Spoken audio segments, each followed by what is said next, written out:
ایک سفر میں حضور علیہ الصلوۃ والسلام اور اصحاب گامزن تھے کہ راستے میں قیام کیا تو ایک قبیلے کی صلح کروانے کے لیے حضور علیہ السلام تشریف لے گئے.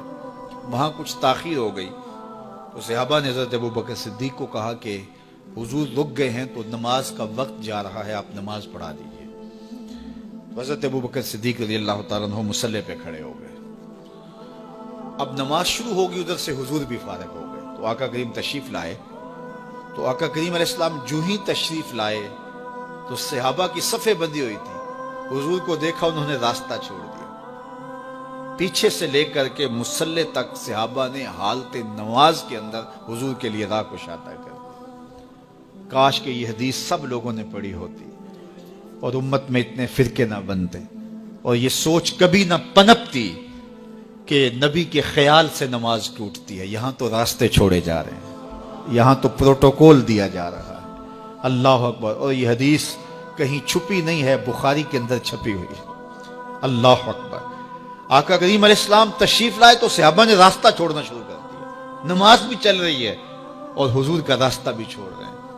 بالکل حضرت ابوبکر صدیق کے پیچھے آ کے حضور کھڑے ہو گئے.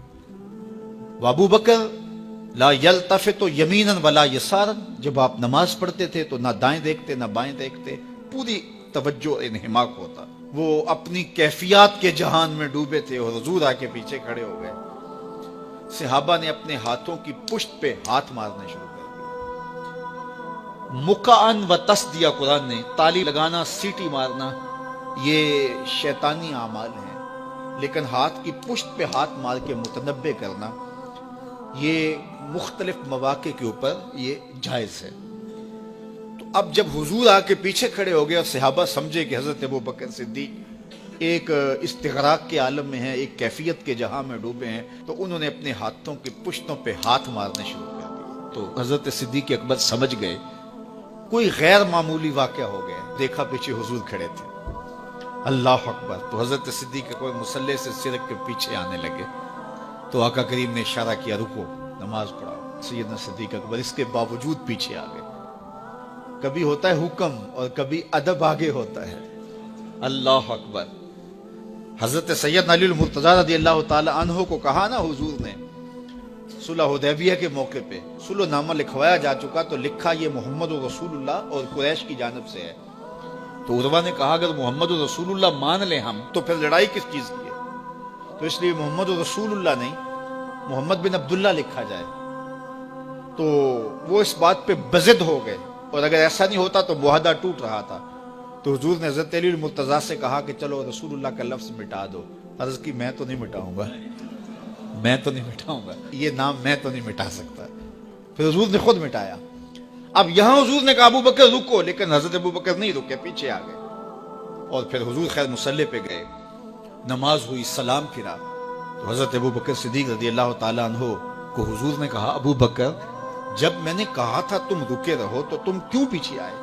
تو سنو حضرت ابو بکر نے کیا جواب دیا رضی اللہ تعالیٰ عنہ. کروڑوں سلام، لاکھوں عقیدتوں اور نیاز مندیوں کے خراج ان کی چوکھٹ پہ عرض کرنے لگے ما کانا لابن ابی قحافہ ان یؤم رسول اللہ صلی اللہ علیہ وسلم. حضور ابو قحافہ کے بیٹے کی جرت کب ہوئی کہ رسول اللہ کے آگے کھڑا ہو کے نماز پڑھائے؟ یہ ابو قحافہ کے بیٹے کی ہمت کب ہوئی کہ رسول اللہ کے سامنے کھڑا ہو کے نماز پڑھائے؟ تو ادب پہلا کرینہ ہے محبت کے کرینوں میں. حضرت ابو بکر صدیق رضی اللہ تعالی عنہ نے اگر حضور علیہ الصلوۃ والسلام کی اطاعت اور حضور کی محبت، ادب، فرما برداری اور جان ساری کے انوکھے باب رقم کیے ہیں، لیکن حضور نے بھی ان کو جو اعزازات دیے. ایک خاتون آئی مسئلہ پوچھنے، آقا کریم نے فرمایا پھر آ جانا. اس نے کہا پھر آؤں اور آپ نہ ملے؟ تو کہا میں نہ ملوں ابو بکر تو ملیں گے نا. اللہ اکبر. تو اپنے بعد اشارہ دے دیا ان کی طرف کہ میرے بعد میرا نائب ابو بکر ہے. اللہ اکبر. عزتوں کی مسند اور عزتوں کی معراج اور عزتوں کے مقام پہ سیدنا صدیق اکبر رضی اللہ تعالی عنہ کو بٹھایا.